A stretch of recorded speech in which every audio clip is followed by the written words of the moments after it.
We are live. Welcome, guys, to episode 41 of the weekly. We've been away for, is it 2 weeks or 1 week? I wouldn't be able to tell you what I ate for breakfast this morning, let alone whether or not we've done a show over the last 2 weeks. Okay, it's been a little time, It's but been a thank minute. you for joining us. Appreciate it. And of course, with me is Mr. Juan Magnell. How's it going, man? It's going well. Yeah, I can't remember what I had for breakfast this morning, let alone what we've done over the last 2 weeks. So that's great. All right, let's kick the show into high gear. Sorry, my audio kicked in from, of course, the live chat. We don't have too many topics. There are a couple of things we'll probably check out this week. And, oh my God, Sam is here. Sam, you all right, man? Yeah, no, I'm doing good. I just had a little issue with my setup here. Can you guys hear me? We can hear you. We got your little roboto voice. Yeah. My connection is a beautiful thing. Oh well. I'm glad you come with the enthusiasm with that too. That's really. I mean, that Sam, is put the net neutrality talking point right from the very beginning of the show. Oh boy. Yeah. So let's dive into the big topic for this week. A lot of people have chimed in. A lot of people took umbrage to it. Net neutrality vote was it 2 days ago, right? If I'm not mistaken, yeah, 2 days ago. Yes. They had comments from Ajib Pai, who is the head of the FCC, talking about, at least from my standpoint, and what I saw, because I couldn't stomach most of it, talking about how the internet was great when there was no government regulation, when it first started during the boom of the 90s. And then the regulation came and it clamped down a lot of things. And, this is the best way forward. If I'm not mistaken, I could be wrong, but I know somebody shared and posted, he said something to the effect of, let's make the internet great again. Mm-hmm. Mm-hmm. So with that, there was a vote along party lines. There were three conservative Republican members on the FCC, if you will, at least leading members, and there are two more liberal Democrat members, and they voted along party lines to repeal net neutrality. Now, we all know it's not dead, because right after that, I believe about 20 states has said they are going to sue the FCC. I'm just off the top of my head, I don't have the list in front of me. I know New York is one of them. I know Massachusetts. I know Kentucky. I know Seattle, California, Hawaii, Maryland. Hopefully once I have the list, I'll share with you guys here. But a lot of states are suing. The individuals suing. A lot of companies have come out to state that they feel this is a bad idea. Netflix, of course, is one of the bigger ones who came out and released a press statement. We also had statements from Google, Microsoft, I think Facebook as well. So, a lot of companies who, again, Ajit Pai said that this will benefit them, have said that, well, we don't need this, because in terms of purposes, this just sends power to only a few companies, AT&T, Comcast, Verizon, and yeah, I think that's it, right? I mean, so it's definitely not the precedent that we'd want to set for the free and open distribution and consumption of content. Yeah.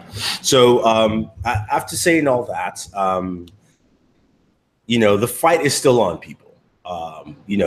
Like one of my friends said on Facebook, he said, look, it's not over. You can call your congressman, you can harass, you can, get Congress's action on this, even though they're focused on a tax cut right now.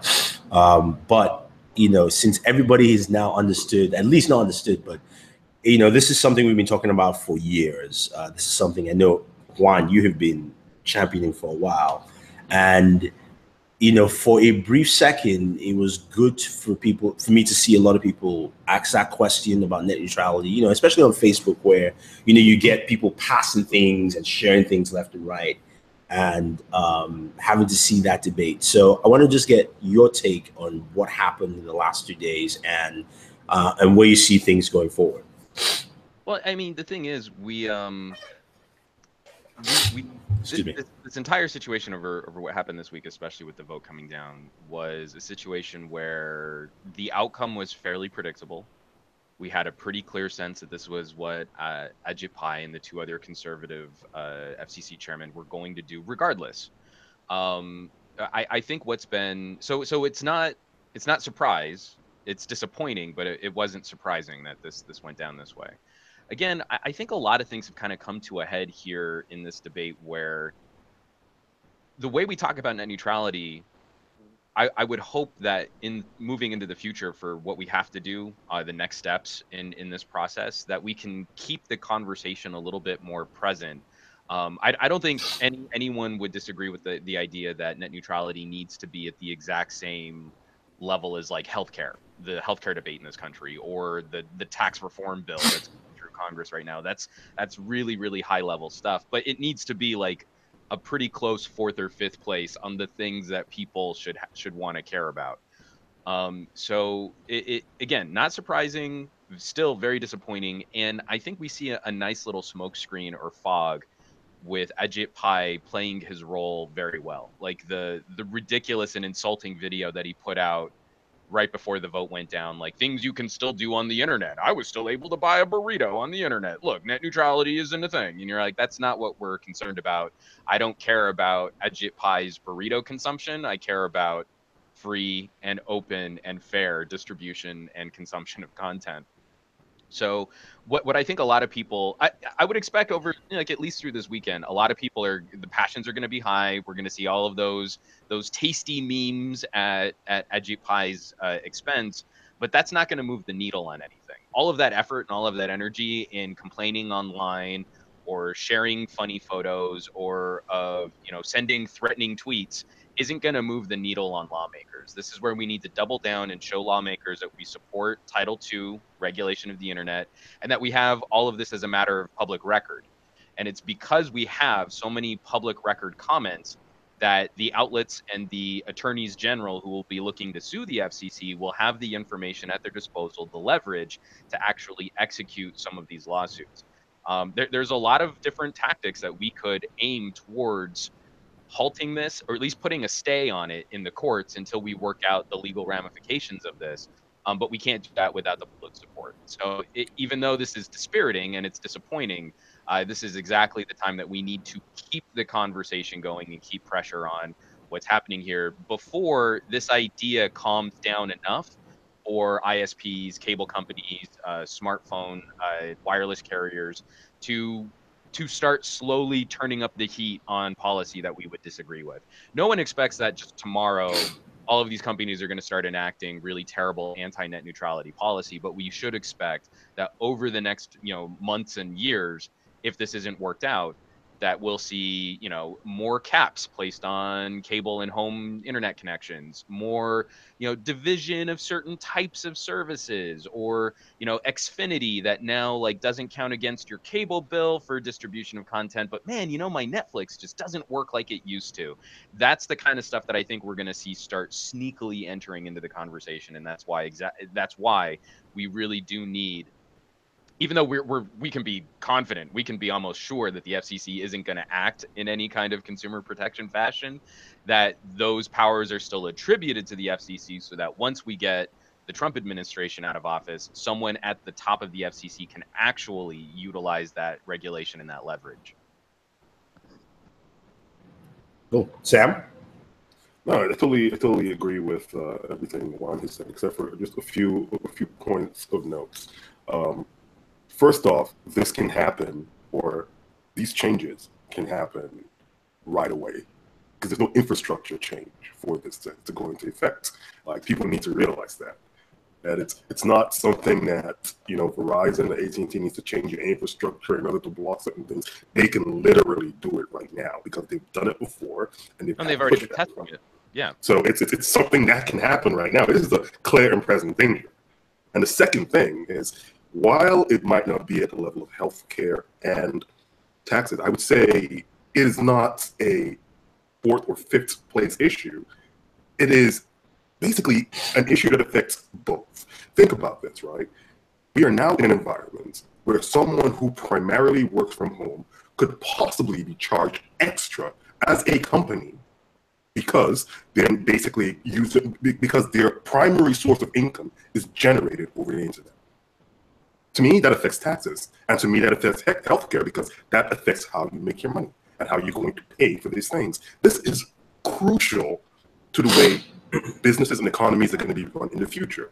We are literally telling ourselves that we are going to keep the status quo of how information is generated, entertainment is generated, how work is done. We're going to keep the status quo to the companies that currently provide you that pathway to the internet. And that's what Ajit Pai is fighting for.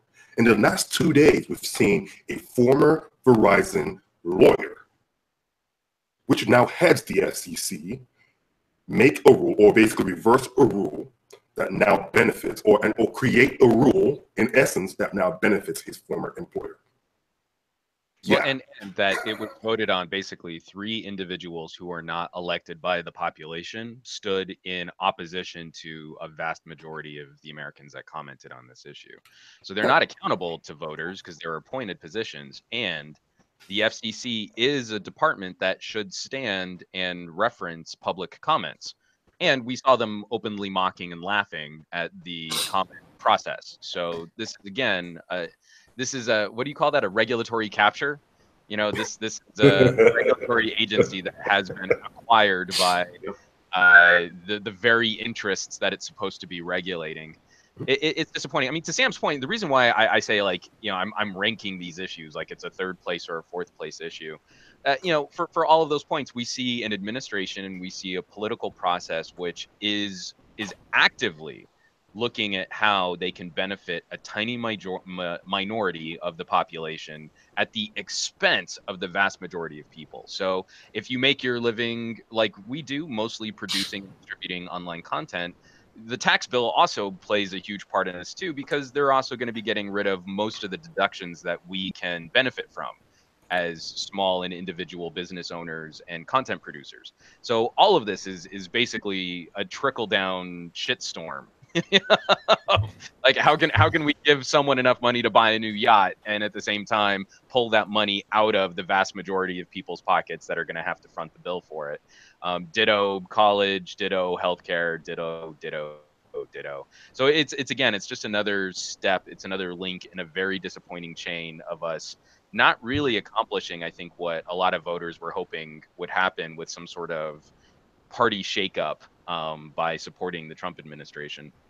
But getting back to just the net neutrality side of this discussion, I think the other important thing to take a look at would be whether or not your state has the infrastructure, resources, and the laws to start enacting net neutrality policy at the state level.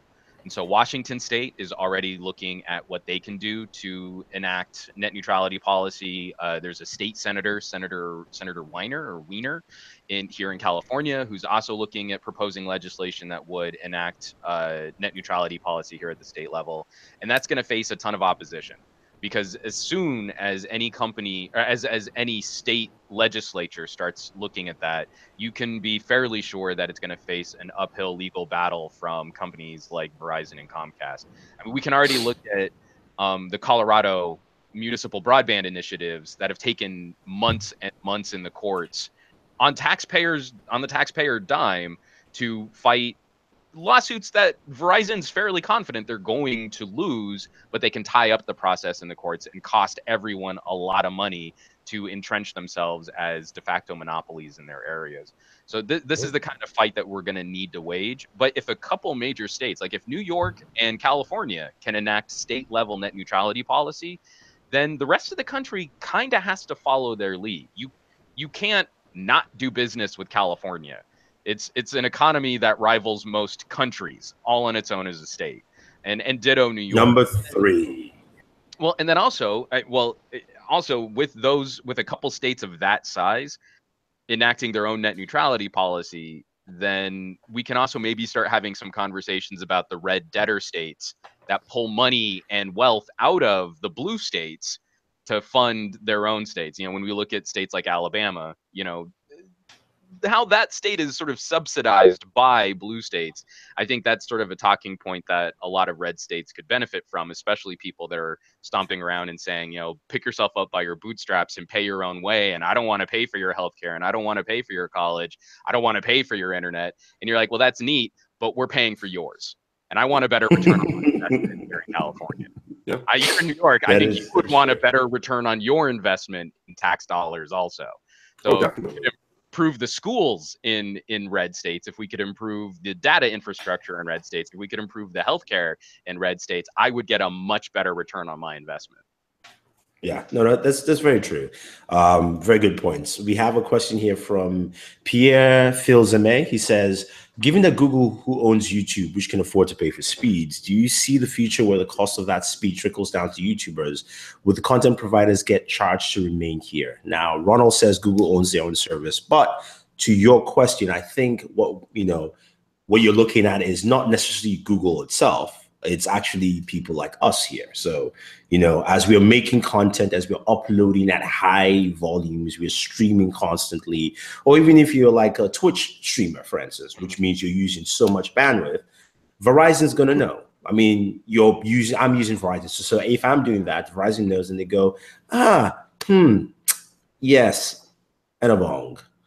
You're on Twitch a lot. So, we have a special Twitch package for you.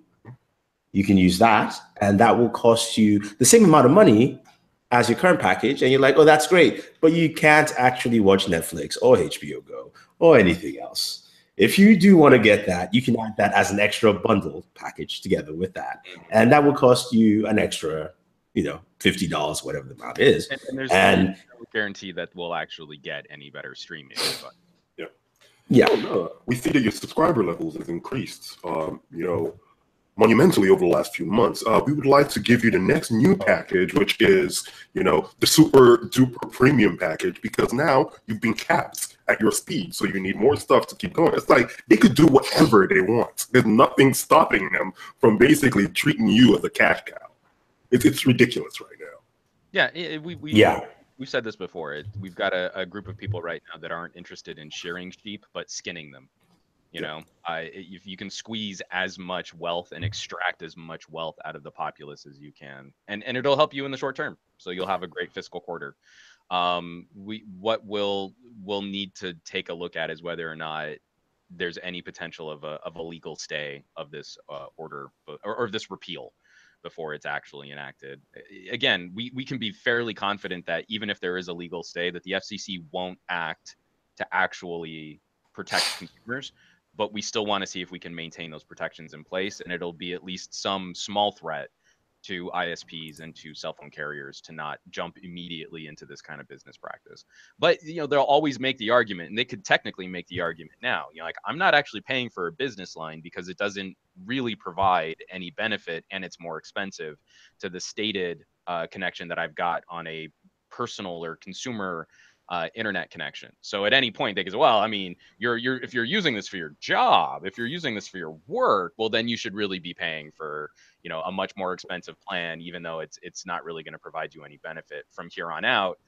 Not only would we be paying for that, but there's no guarantee that they would actually have to put up this. This is the thing about if we have this protection, consumer protections only through the FTC, then all a cable company needs to do is change their terms of service. So as long as they disclose, we will throttle you at any point. We'll charge you for anything that we want. There's no guarantee that your service is going to match the stated speed rates. As long as that's in the TOS, then it's legal and it's fine. And the FTC cannot do anything about that. They can't do anything about predatory business practices from that perspective. That's why you want the FCC in charge of this regulatory action, because they can actually set policy and they can actually hold companies to a standard outside of just what was disclosed. And so if you're in an area and you're on Xfinity and you've got data caps, this is policy that you should really be taking a look at. You should really be interested in, because you're the front line on what the cable companies are going to do to the rest of the country. Yeah, no, that's very true. I don't even know what else I can add to this, because we're at that point where, like we've said countless times now. Wrap it up. Be angry and call people funny names on the internet and make your memes. But starting Monday, contact your local elected officials, contact your city and state officials, contact your representatives at the federal level. Make an effort, and every effort that you would think of, like, I'm going to share this article on Facebook, that's not going to move the needle on a politician. Instead of sharing that link on Facebook, send it directly to an office staffer for a senator or a congressman or a congresswoman in your district. Do the exact same thing you were going to do, but send it to someone who is actually in charge of administrating or creating or fulfilling policy. Do that instead of getting a couple likes or a couple shares or a couple hearts on social media. And that's how we need to continue the conversation. That's how we need to keep pressure on the conversation and support any state initiative for this kind of policy too. We can also vote with our wallets to some degree, and I am contacting all of the conservative politicians in states and districts that my family live to say, I'm going to be financially supporting your opposition if you are not in favor of Title II regulation on the internet. We can see that a little bit of trickle of money coming from a lot of people can help motivate. And we've also seen some crazy, impossible things. Who would think that all we would need to do to see a Democrat elected in Alabama was for the GOP to run a pedophile? But we did it. Yeah. that happened. We have a Democrat joining the Senate from Alabama. So strange things can happen in politics if we actually motivate people to participate in the process. Yeah, and I would say, as well as writing in and calling, just find out what the Twitter account of your state representative is. Reach out to them through Twitter. Hashtag them, at them on anything that you think is important with regards to net neutrality.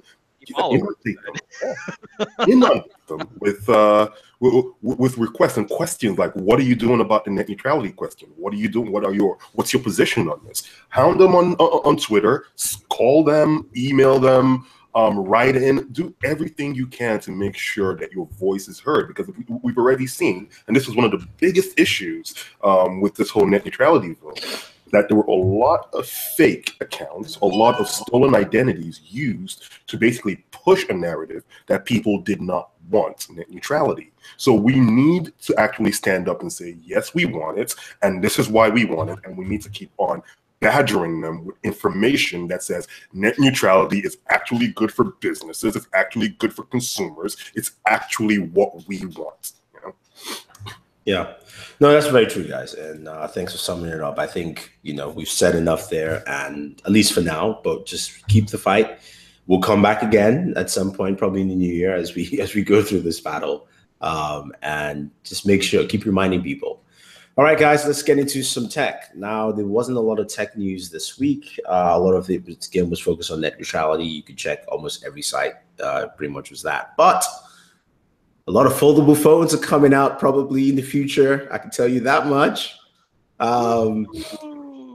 We got a leak of Samsung's patent for foldable display. It might be the future Note. I see a pen in that screen, and maybe that's what the Galaxy Note 9 will be. It's now a pen-like device. But let me share my screen if I can. This is going to be very tricky since my screen size is now. Did you pay for the screen sharing digital media package? Yeah, I don't know if you can do that. I don't think you can. Pay for that screen sharing. Oh, you're sorry. Pirate style? Well, yeah. Now you're definitely going to be on some list. Yeah. So this is what it looks like. This is at least from the patents there. Somebody says it looks like a Nintendo DS. Yeah, 3DS. And somebody said the focus is on gaming here, but I don't necessarily think so. No, it's not on gaming. It's on flying your Iron Man suit remotely. Because that's that's right. To do with it. Then I'm cool with that, though. I am absolutely cool with the remote Iron Man functionality. If they sell the Iron Man suit for just $100, I will buy. If it's anything in the hundreds of thousands of dollars, you can count me out. But I mean, what do you guys think of this? This is like the rumored Galaxy X phone. Just the bezel alone is just making me sad. And Samsung, you guys have gone away from that bezel. At least just make it look sexy. Yeah. Well, if the purpose is to expand screen real estate by unfolding the phone, then having forehead and chin bezels matters just a little less to me. I'm not as upset. I mean, like, I like 18:9 aspect ratio screens. 2x1, not 18x9. Reduce your fractions, people. I like but if the purpose is more screen real estate through this sort of hinge, then I'm not particularly bothered. What will be interesting to me is to see what company can first solve the issue of having a frame that splits the center of the screen when both displays are fully unfolded to create one surface area. And then also we want to see a Samsung that's maybe a little bit more daring with their battery capacities if it's having to power two displays. Again, another issue why I'm probably more likely to pick up a Mate 10 Pro over my Note 8 is because I know it's going to last a lot longer during the day because of the larger battery. So those kinds of things, it's the quality of life stuff. I don't necessarily think I want Galaxy S8 style infinity displays on a device, or infinity bezels on a device that unfolds to that size, because then it's a little harder to hold. You know, I like my tablets with a border that oh God, this guy and his tiny hands again. Jesus. No, it's not about my tiny hold the thing when it gets bigger. Like, I finally got an Axon M, and you're holding the whole thing, and just like a 3DS, there's a place where you can hold the device that doesn't interact with the screen, and it feels like you got a grip on it, as opposed to, imagine you had those just pencil borders, those pencil bezels all the way around. You'd have to gingerly from the see right there. It's the thing. The problem isn't whether or not I can it's about actually walking around, interacting with it, using it, doing two thumbs with it, using the keyboard. There are a lot of other issues than just whether or not I can statically hold a gadget. You said you were talking about holding it. I mean, I hear you. Sam, what do you think? Now, realistically, I'm just actually more interested in how the camera will function. It looks as though it only has front-facing cameras and no cameras on the back. So I guess you'd have to fold it around to take a picture looking out that way. And that means what? You would have two front-facing cameras? It's kind of odd. I'd like to see how that gets implemented. It is like the Axon. And actually, I kind of like that idea. You know, you guys know I don't like selfie cameras. I fight to not review them whenever I'm doing. I'll make a 15-minute video about smartphone photography and spend maybe 30 seconds on a selfie camera, because like they're terrible. They're terrible cameras. You can have a good camera for a selfie camera, but if you were to just get good at using the rear camera to take your selfies, you get much better photos. So I kind of like this idea is, I have a screen that just uses the main camera for myself. And then I have a camera mode, which uses the other screen, and I just turn the whole phone around. That makes sense to me. I kind of like that idea. Yeah. Be interesting to see how this guy's implemented, because that like what you're saying, that might just mean that selfies become a little more crisp and better. Oh, they a lot more selfies. They become crisp and better, and like it becomes an actual improvement to whatever someone's trying to do with portraits and stuff. Why have an inferior camera on your phone to take pictures of yourself? Oops, that was loud. True. I mean, no, that's very true, and I definitely see your point there. Moving from that and moving to another foldable device. This might be the rumored Surface phone, or at least the new Surface device. Microsoft filed yet another patent for a rumored Surface device that's foldable. Looks like it will be one of the first devices running the Windows 10 Andromeda OS, the one that takes us to other accounts. Wow, Galaxy. That sounds fancy. Yes, and it's got a unique hinge. Is what I'm looking at. What the guys at Verge are writing here. It's just funny with the unique hinge thing. So I think it's a two-way hinge. It's like a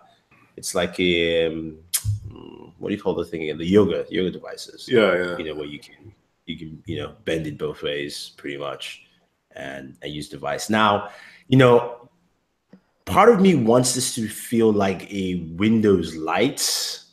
In a sense, like if I could do all my just, how Microsoft has been pushing, especially when Nadella became the CEO, he's been pushing, office devices, all that. Office is the main thing they pushed. Yeah. If I could do all that office work on this device, right, and not have to carry a laptop or anything like that, all those core things, I'm fine. I am fine if you could push more of that kind of productivity. I'm still not sure what this device will do, unless, of course, this is, the future of computing, and, the AI functionality on here is mad crazy. It can, it can make me breakfast, it can teleport me somewhere. You wanted to kind of. Yeah, because AI is just vector math. I'm just telling you people that it's not AI, man. It's just math on a higher scale, and that's it.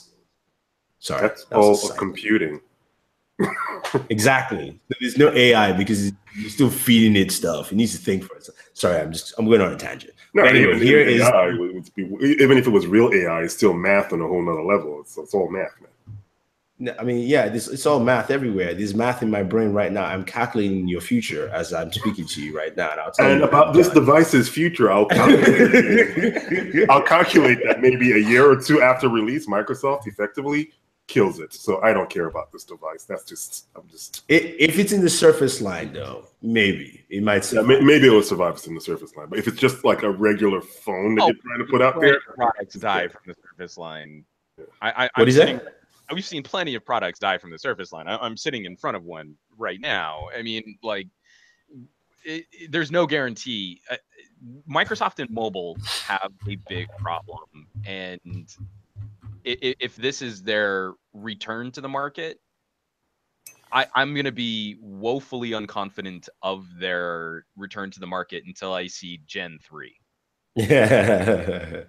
I want to know that they're going to stick around. I want to know that they're actually going to return my investment in time and money with more products, updates, support, and not do this thing where they put out a phone and then 3 years later, we should do another flagship phone, and then disappear for another couple of years. I'm what, thrice burned on the Windows Phone experiment. This isn't Thrice. This is okay. I think it's probably quad though. I think whatever you would call it, 4 times. Well, 4 times burnt over. From Windows 7, so we got burned when Windows 7 wasn't really didn't have any kind of future upgrade path.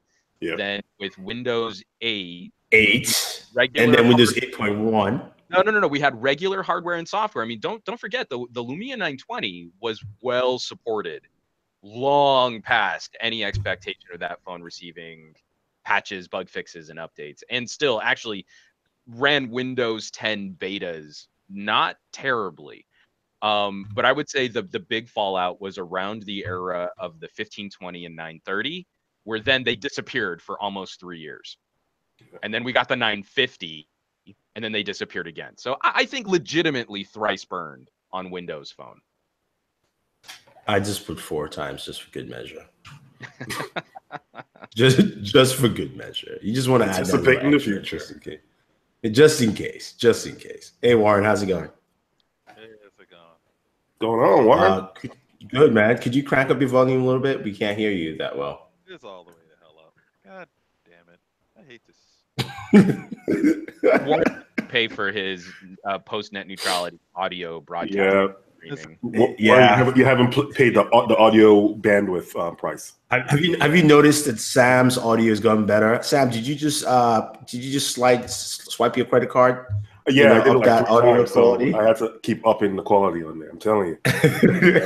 Well, I'm glad that all you have to do was swipe your credit card. Right now, I'm on a loot box plan, so I swipe my credit card, and then it's about a 1 in 160%, 1 in 160 chance that it will improve my audio by a certain percentage. And so all I have to do is just keep swiping until you hit that sweet spot. Yeah, that sweet spot. All right. Moving on to some hardware. I mean, this is expected, Huawei P11 to launch. Hello? Yeah, we can hear you. Oh, yeah. Hello? Okay, then man, fuck Windows Phone. Like, the thing. Bro, we're not even talking about a Windows Phone. We're talking about a Surface-like device, and then we just kind of went into Windows Phone. That was what happened. You know how that path goes. Microsoft decides to put out. No one's gonna look at that, bother to talk about it, unless that thing makes toast, cooks breakfast, You see, breakfast. I told you. What did you guys do to make breakfast? waffles, and cooks dinner. No one gives a crap about what phone they'll put out in any type of mobile capacity.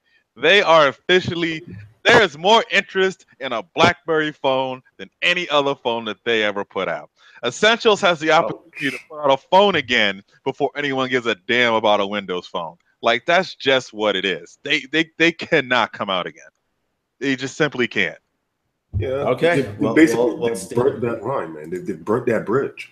Like, you can't disappoint Yeah. people so much. That bridge. They directly went out to do it. So if you're gonna try, oh, we're gonna release a service, no one's gonna care. No one's gonna care. You can get every reviewer out there in the war to review the thing, and at the end of the day, everyone's gonna say the same thing. It's nice to wait for the next one. I can tell you what that device is. It's not necessarily a Surface phone. What it is Microsoft's version of Snapdragon 835 always connected PC with a slightly different architectural look to it. That's what I think it is. Not necessarily a phone. I know. I think a lot of people are thinking it's a phone just because the factor is a little smaller. But I think it's more along those lines than anything else. Yeah, but you know what the thing though is, even what you're describing still has to be a phone, because that's the whole idea of always on PC, right? You basically have phone internals that can be an always on computing, so it's still not that. That's not the issue. No, the whole idea is that you're always connected to the internet, not a phone. You're always for the form factor and the size, it still has to replace your phone. Oh, otherwise, yeah, you're carrying this and you're carrying your phone. So the whole idea is you have one device that does everything. It has an 845 or 8 whatever it is, and you can make a phone call, plug it in, and be your PC. It always has the internet on. It does whatever. If Microsoft is saying that this is not a phone, or if it turns out that this is not a phone, it dies even harder, because it's like, now I have a phone, then I have something that looks like a phone, and they're both going to go in my pockets. No, it's not a phone. It's not a laptop. It's not a Surface. It's already the future. It's already dead. It's already the future in your hands. It's the future in your hands. It's your always with you device. Microsoft, before we even continue, that whole name, always on connected PC. Oh my God, man! Like, can I repeat this again? Can you guys hear me? Can you hear me now? It's already dead. What's already dead? Whatever. The device is already dead. It's already dead. If it doesn't have, and if it's not a Surface laptop, and if it's not a Xbox, nobody cares. Yeah, it's in the Surface line, so we'll see. We'll see how it is. No one will buy. Anyway, Warren, it could be your long-awaited for Surface phone.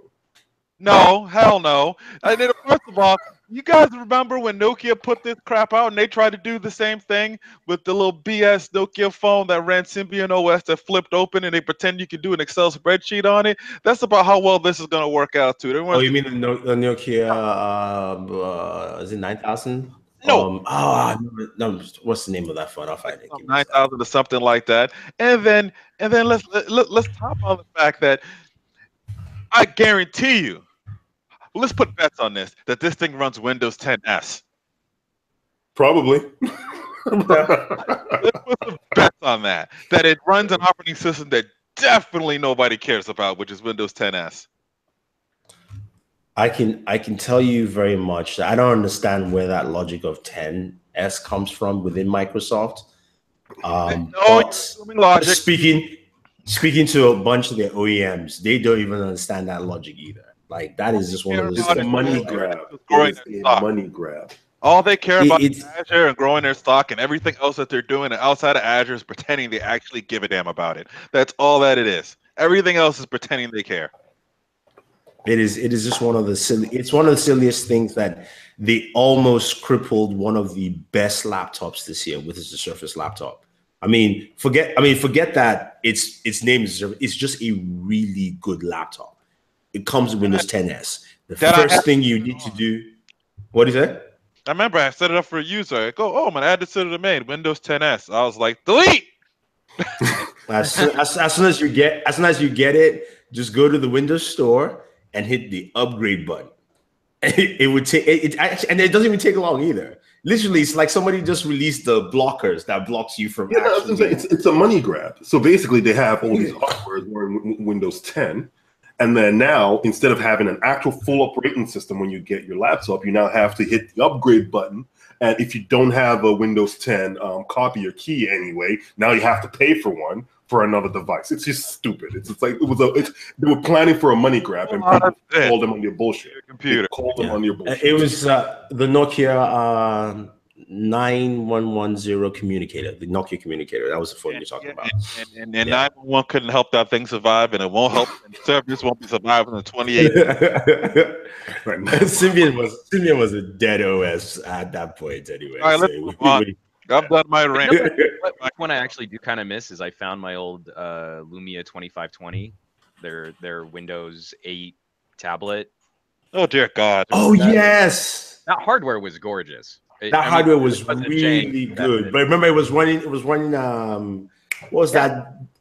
It was the GIMP version of Windows again. But that had the desktop that you could load any programs on. I think it was called Windows 8S or some garbage. Terrible, I already forgotten.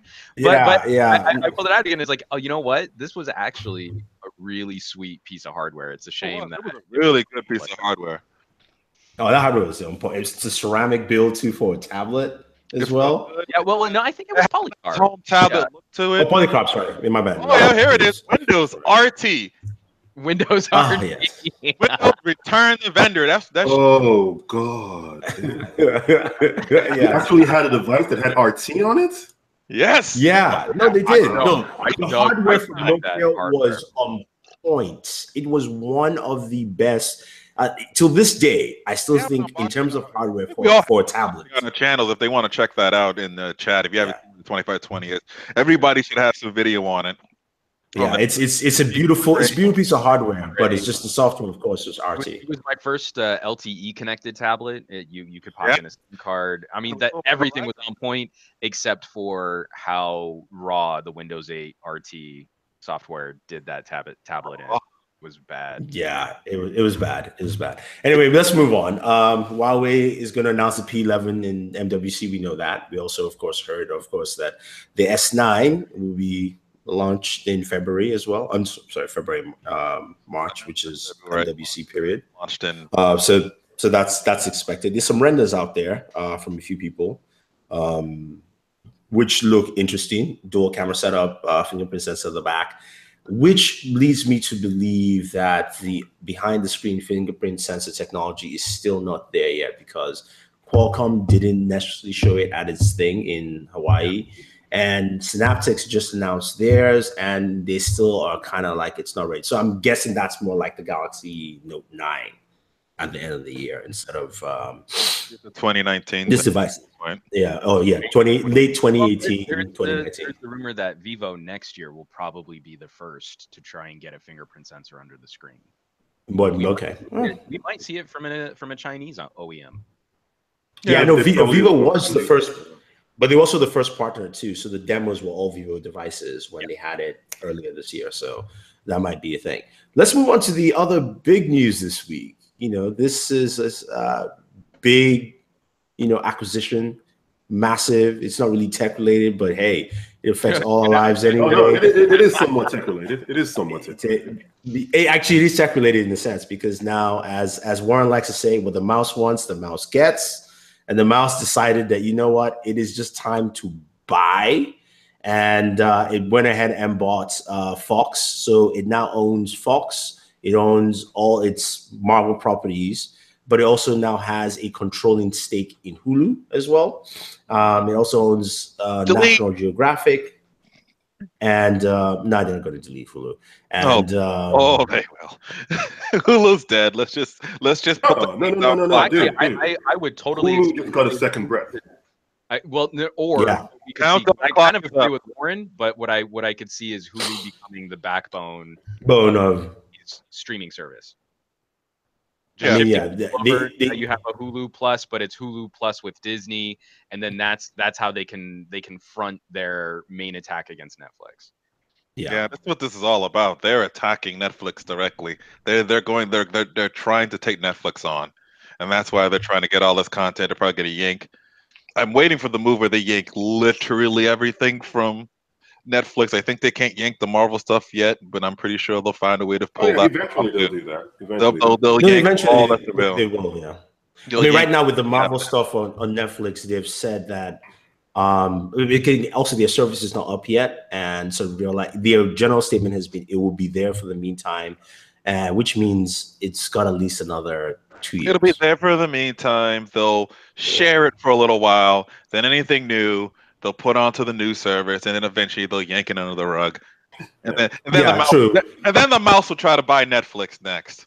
I think at this point they already have. You Hulu, think the mouse hasn't tried that yet? It probably has. And just they did get in. They I probably think they own did a try to buy stake to Netflix. Netflix. Don't they own a part of Netflix? Don't they have a stake in Netflix? No, Microsoft is the one that Oh, owns it's that a Microsoft, serious yeah. stake in Netflix. They made that. That's at least one of the good investments they made a long time ago. I definitely agree. Now looking at this, and you see these new Avengers movies coming out, and you're going to yourself, damn, if this deal would have been 2 years earlier, the two main storylines that they just did would have been so much better now that they'd have actually had the pretty much the real Civil War? The real Civil War? Yeah, exactly, right? I mean, remember, what's happening here is essentially what? A combination of Secret World, Civil Wars, and the Infinity War Gauntlet thing. They're all meshing together into one thing because they couldn't use mutants. Literally, that was really why this exists. It's because they couldn't use mutants. So I think it's going along the lines of I think they're going to reset the shit out of this timeline in one of these movies. They're going to find a way to bring the mutants back in. To basically say, where have the mutants been? Oh, okay, they've been like wiped out by what's her face. Timeline. Timeline. They're going to screw with time. They're just going to screw with time. So I want to get your guys' opinion on this. What should the Vegas odds be? What's the over under on when they bring Wolverine back to the comics? Remember, Wolverine's still dead in the comics because Disney basically went on a rampage. No, Wolverine is back. I think he's back, right? He's back now. I don't think so. Hold on. Yeah, he's leading the Jean Grey School for mutants, I think. Yeah, he's back. Yeah, Wolverine's back. It's the Fantastic Four that's not back. Yeah. So Fantastic Four have been stuck in some alternate universe, putting the multiverse back together. Yeah, they're putting the multiverse. That's the excuse. You know where the Fantastic Four is showing up? They're going to show up in one of them Spider-Man movies before they get their own. That's what's going to happen. Reed Richards and Peter Parker are going to meet each other, and that's it. I actually think Fantastic Four might go to their service. Not even. A Fantastic Four TV show makes way more sense than trying. Yeah, not even going the big film because right now they have so much property. They need to fulfill that service, right? Yeah. I mean, there'll be Disney animated, there'll be other stuff. I personally think that service never gets out the door. I think the service becomes basically another section of Hulu because why build but you still need to already have it. You still need to feed it, right? I actually think it will come out. But what I think they're going to do is they're going to take their apps and services and then try to not only sell it themselves, but then have a package available in services like Direct Now and Hulu that to add on to what the services kind of are. Kind of like HBO Go does.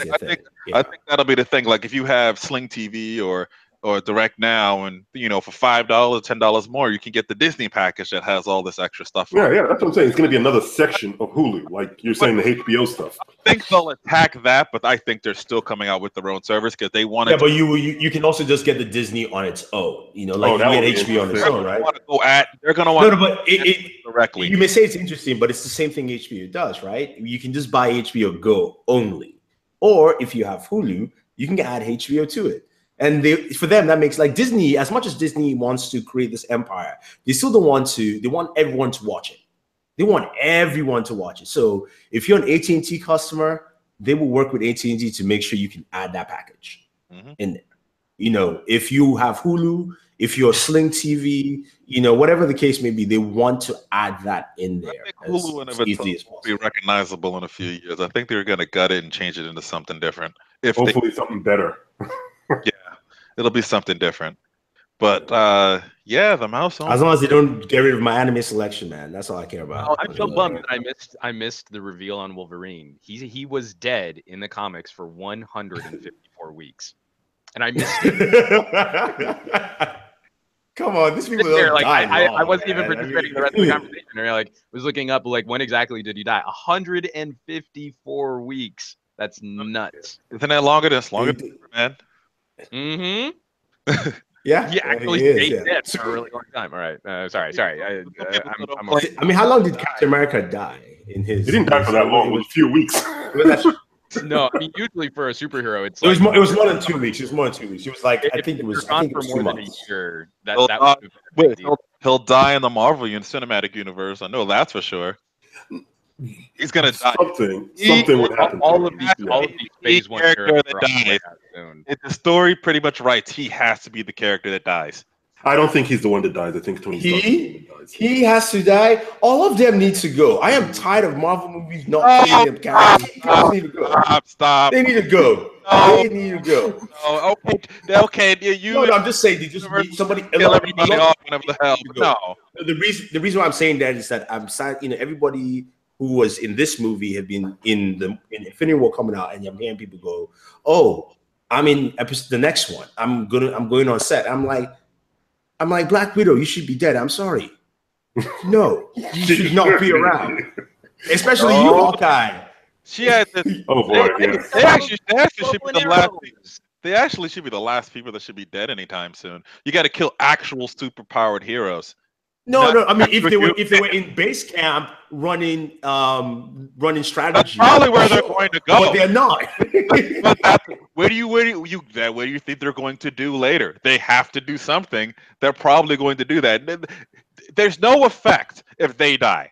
You got to have superpowered people die. That's why Captain America's Tony Stark's never gonna die. That character's a linchpin to the entire damn thing. He will never, ever die.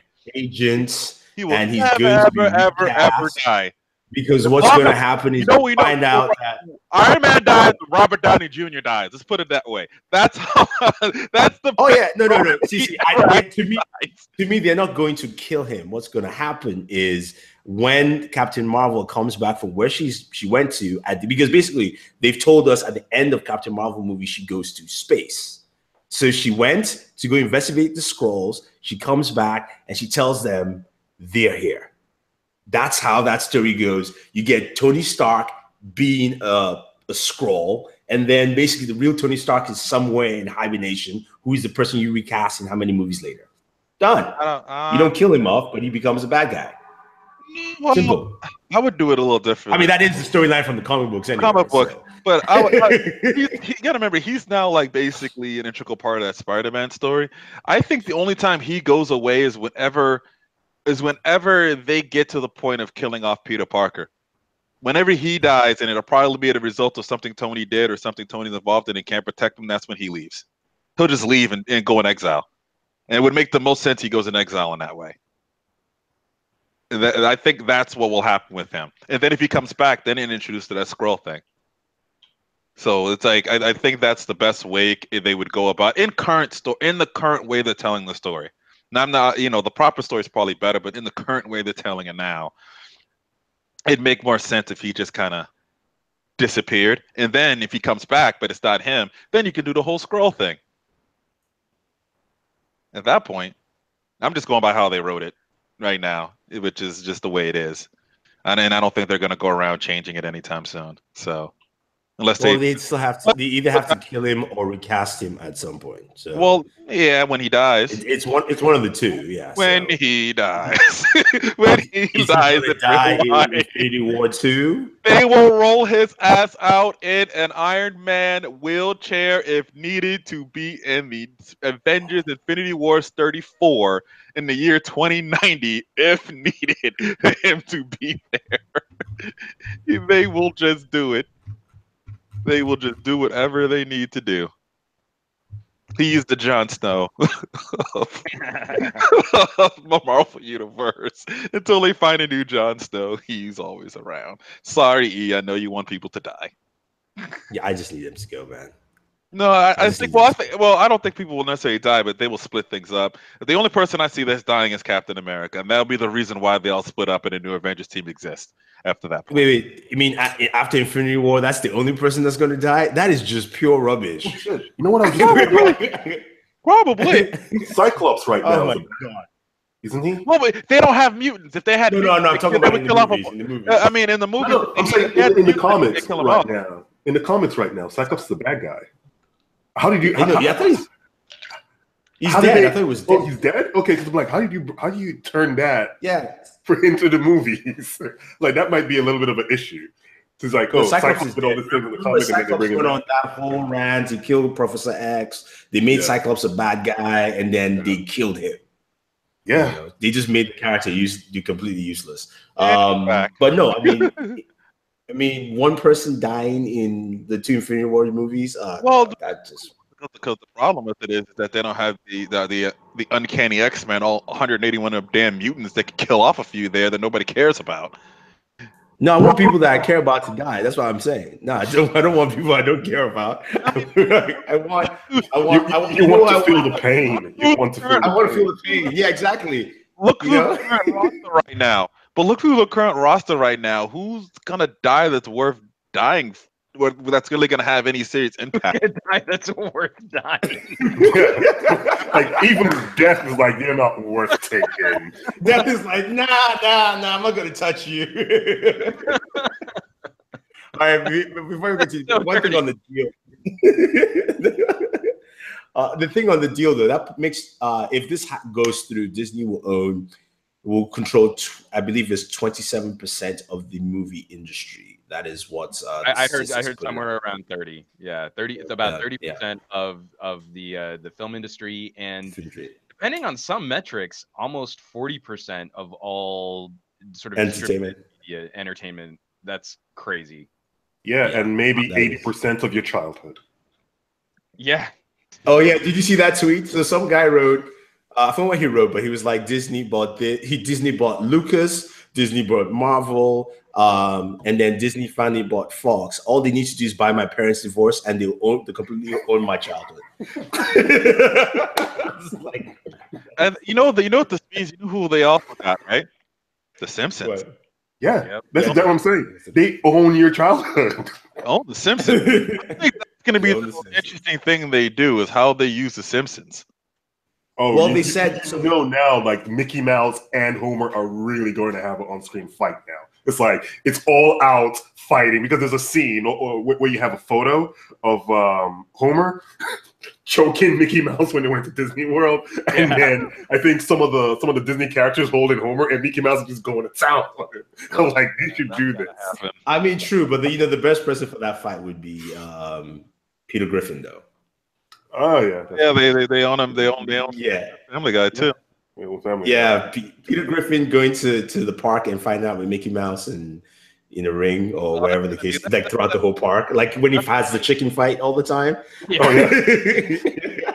But Homer and Mickey, I'm on board. So yeah, definitely. But yeah, it's going to be very interesting how this landscape moves. I mean, we still have the AT&T Warner Brothers merger, which the administration is trying to block, saying they need to sell off CNN for that to happen. And then most likely we're going to see people like Paramount and Sony come together, or whoever the smaller ones, and there's going to be a huge consolidation in the industry. Which Mouth is going to buy Sony's movie studios. No, they can't. With that catalog, they just can't. I don't think they can. After spending how many billions on. No, I don't even think anybody will allow them after. I don't think they'll have to spin up something to even buy it. That's the thing. Yeah. At that point, they will say if you want to buy it, you have to lose this. Yeah, they will. They could dump something from Fox that they don't care about, so they'll do that. They got a whole bunch of stuff in this Fox deal that they literally probably won't do anything with. It'll just sit there, and then whenever they want to buy Sony's little thing to get their Spider-Man back, they'll do it, and then they'll just dump off whatever the hell they don't care about. I mean, you do know Sony's catalog is way more than Spider-Man. Just catalog, not necessarily what they're making. They'll dump a lot of that doesn't make any money out of that. They'll weed through that. They're like, we want him, and then we'll take you and you on the. It's like the playground when you're picking teams for kickball. It's going to be on that level. There's going to be people laugh. I wouldn't be surprised if Sony just cuts its losses and goes, you know what, we'll just give you guys back your Marvel stuff for a pretty decent price and probably some favorable deals or whatever, and using some of the characters if we need it, and that's it. Because right now, what do they have? They have Spider-Man and what else? They're about to lose Bond. Yeah. Yeah, Oh, that's yeah, actually yeah. a pretty big one too. That is the one that is, Yeah, and that's the one. And Disney said no, we're not actively going for it. Which I was like, so Disney has put itself out, and you still can't secure James Bond down. Right now, it's I say between. Disney buy it and say, give us Spider-Man, we'll give you Bond. Sure, Disney can probably be like, all right, give us Spider-Man back. We'll give you James Bond. It's okay. I mean, that could happen where they could say, well, if you want to keep this, we'll in a joint partnership with you, Sony and Disney decide to buy the Bond properties. And and the reality is that Disney isn't gonna do shit in the Bond properties. They just want Spider-Man back. And say any other time we want to throw Bond into something, we'll do it. But we just want give us our Spider-Man back and go away. And go away. I could just see that. I mean, it could be that, or you could actually have Sony and Paramount come together. Just saying, that could happen. Yeah, Paramount has. Yeah, I mean, if further- our it wasn't further only true, Rob. recourse are major media conglomerate consolidations and mergers, like all of this just comes down to like 2 or 3 major players anyway. I mean, it makes this whole landscape way less interesting if we're not seeing some sort of diversification in who's at the top with controlling this content. Oh yeah, true. But the biggest thing you're gonna find is that you're not going to get your auteur movies, not necessarily auteur, but those nice movies that you artistic, great writing, because you're going to take all those guys to make your blockbusters, right? You know, Disney's going to take all the people that, you know, some guy that wrote a really nice script for a small movie that he wanted to make, and they're like, fine, we'll make it, but first you got to write the next X-Men, right? Or the next. Which is fine. I mean, I would like the guy to write the next X-Men, but that other little movie will never come out, and you never get that, and we might lose a lot of that, and before you know it, talent and skill starts just weaning off slowly. Well, no, I think those things will still exist. I think they'll still make those. They'll just be published through different properties, though. Now, with owning a lot of this stuff, they're gonna want some of that. Yeah. Newer additional content. Yeah, I would say so. The problem is Disney hasn't shown it as a company in the last couple of years. I mean, not saying that they could do bad. Great digression right now. We're totally turned into superhero but that's what exactly like properties like Fox Searchlight is for. That like they have the studios that did they pick up Fox Searchlight? Yeah, they did. Is what you mean? Disney Searchlight. No, basically, Disney got everything except for Fox News. And Disney has its own version and all the sports stuff. Yeah. And Disney has its own version of Fox Searchlight too. I forgot what it's called, but they have their own version of the same thing. It's called the piggy bank. No, they just throw sack of money at things. That's their superpower. They take a big old sack of money and just go. Whoa. Yeah, but anyway, guys, I think we should come to end. We've gone through our topics for the week. We've discussed Disney's massive purchase. We discussed net neutrality. They're trying to make it a small world out there, aren't they? Yeah. Where you need to go harass and contact your local representatives to let them know how you feel about net neutrality so we can get things moving in the right direction. I don't want to sound on the somber note, but the holidays are around the corner. It's almost Christmas. If you are Jewish, it's almost Hanukkah. So there's a lot of stuff going on, and we will not have a show next week because it's, of course, Christmas weekend. So we're all going to be chilling, drinking eggnog. It's cold here in the Northeast. It's really cold. God, is it cold? Well, it's warm today. It's 33 degrees. It is cold. I think we're still probably going to be in the low 80s. So I came back from lovely weather right into just terrible stuff. Terrible.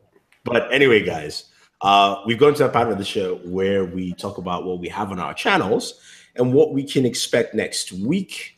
So I'll kick it off with you, Mr. Juan Bagnell. What do you have on Some Gadget now? Some fun things. I finally got a little hard drive review up.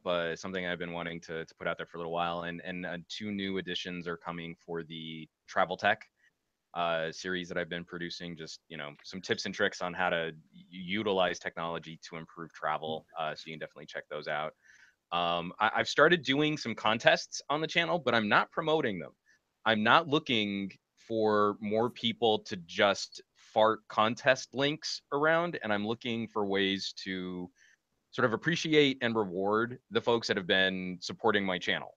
So if you really watch my videos, then you will have the opportunity to hopefully win more stuff in the future. But I'm not going to sit there and put like hashtag contest or link this or use this plugin. I want you.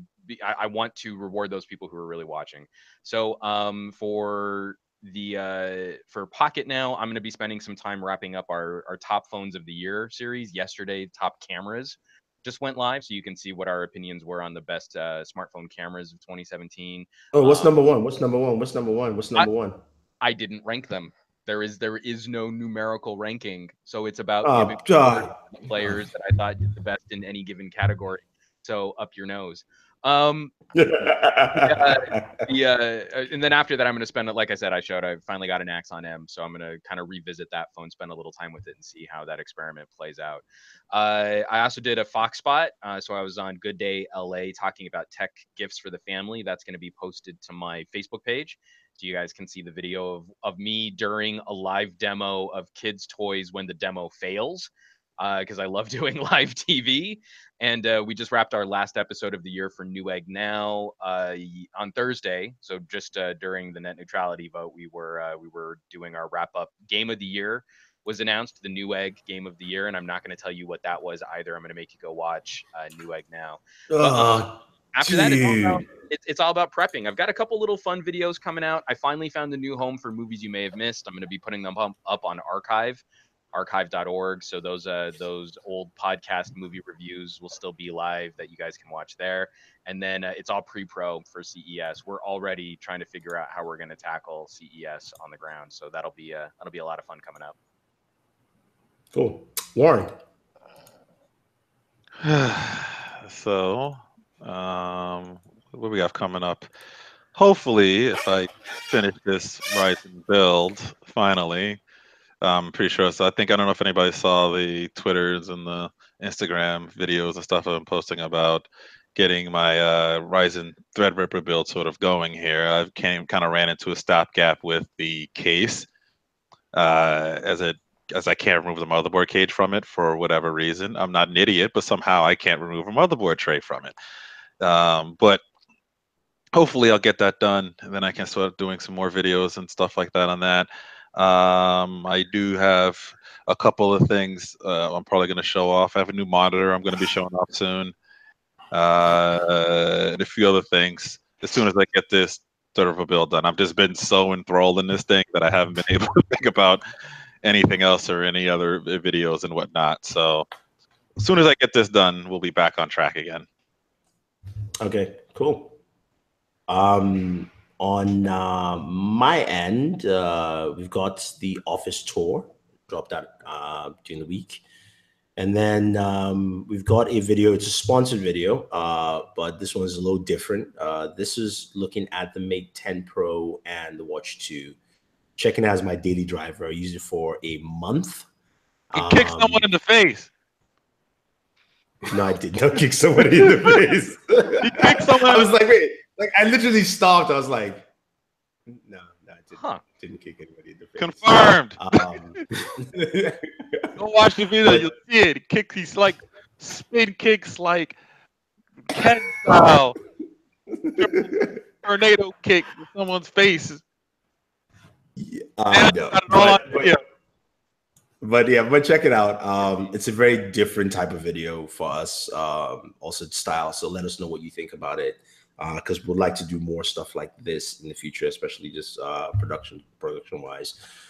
In terms of what is coming up, I'm going to be dropping a video on my 10 gift items for the holidays that you can pick up.